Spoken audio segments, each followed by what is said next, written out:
तो welcome guys. Movie शुरू होने के पहले मैं इसका थोड़ी सा इंट्रो दे देता हूँ। तो ये एक ऐसी इमोशनल स्टोरी है जो आपकी रूह को छू जाएगी। दो दिल जो एक दूसरे से बेइंतहा प्यार करते हैं, लेकिन कुदरत उन्हें बार बार जुदा कर देती है। क्या उनका प्यार इन सब मुश्किलों को पार कर पाएगा? चलिए जानते हैं। तो मूवी की शुरुआत होती है एक खूबसूरत लड़की वाणी से, जो कोर्ट पर अपने बॉयफ्रेंड का इंतजार कर रही है, क्योंकि आज उसकी शादी होने वाली है। चारों तरफ प्यार में डूबे जोड़े, वादे, कस्में, मुस्कुराहटें और वाणी की आंखों में भी वही सपना। वो अपनी डायरी में लिखती है, आज मेरी जिंदगी एक नई शुरुआत करने जा रही है। तभी आता है एक कॉल और वाणी की सारी दुनिया बिखर जाती है। और उस कॉल में हमें पता चलता है उसका बॉयफ्रेंड उसे छोड़ चुका है, सिर्फ इसलिए क्योंकि उसे एक अमीर लड़की मिल गई है और उसके साथ उसे प्रमोशन भी मिलने वाला है। वाणी की खुशी कुछ ही पल में एक डरावनी हकीकत में बदल जाती है। वो बेहोश होकर वहीं जमीन पर गिर जाती है। तभी उसकी माँ उसे उठाती है और इसके बाद हमें 6 महीने बाद की कहानी दिखाई जाती है। वाणी आज भी उसी दर्द में जी रही है, हर रोज अपनी पुरानी यादों में उलझ जाती है। उसकी माँ उसे समझाती है, बेटा जिंदगी आगे बढ़ती है, हमें भी पढ़ना होगा। अब वाणी अपने पिता के साथ इंटरव्यू के लिए जा रही होती है। रास्ते में वो कार की खिड़की से बाहर देखती है और तभी उसकी नजर पड़ती है एक लड़के पर, जो बाइक पर तेजी से जा रहा होता है। उसके सर पर हेलमेट भी नहीं था, वो सिगरेट भी पी रहा था। उसका नाम था ऋषि, लेकिन कुछ तो अलग था, कुछ ऐसा जो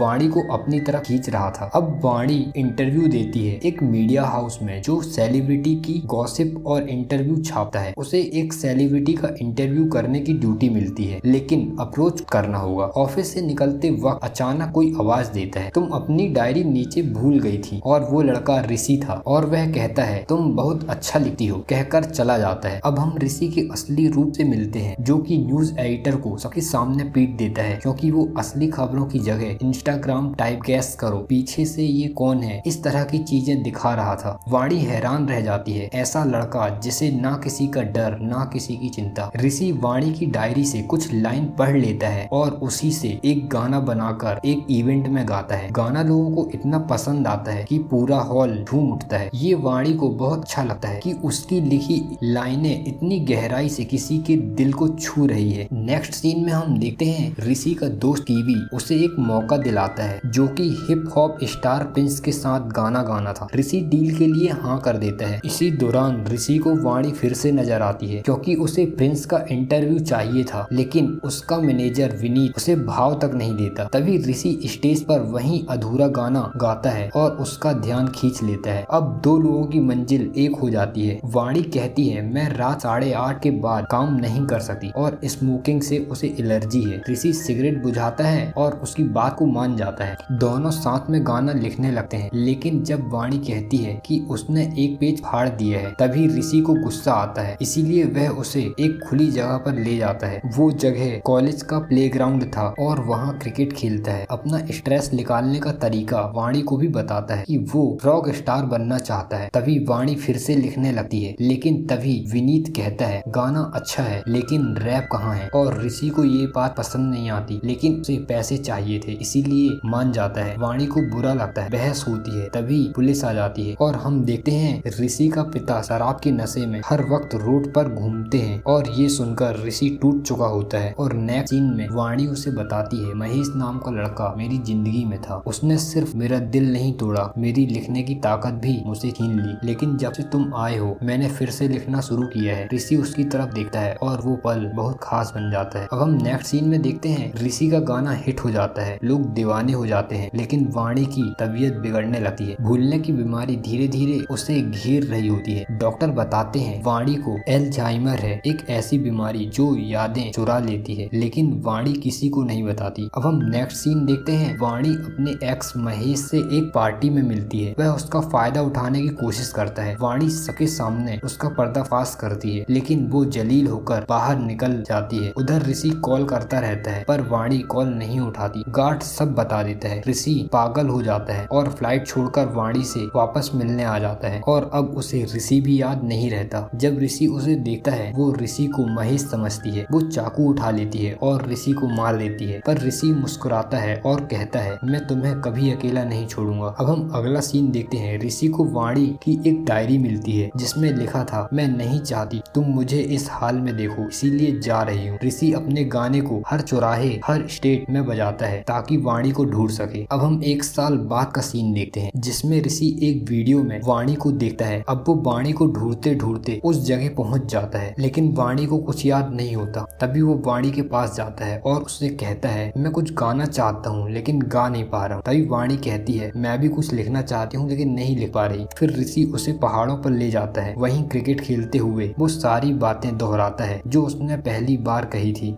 और उसी पल वाणी की आंखों में आंसू आ जाता है और वो जोर से चिल्लाती है ऋषि आई लव यू फॉरएवर, और दोनों गले लग जाते हैं और मूवी यहीं खत्म होती है। दोस्तों, जब प्यार सच्चा होता है तो वो हर बीमारी, हर दूरी, हर जख्म से लड़ जाता है। अगर आपको ये कहानी दिल से छू गई हो तो इस वीडियो को लाइक करें, शेयर करें और हमारे चैनल को सब्सक्राइब करें। मिलते हैं ऐसी ही अगली वीडियो में।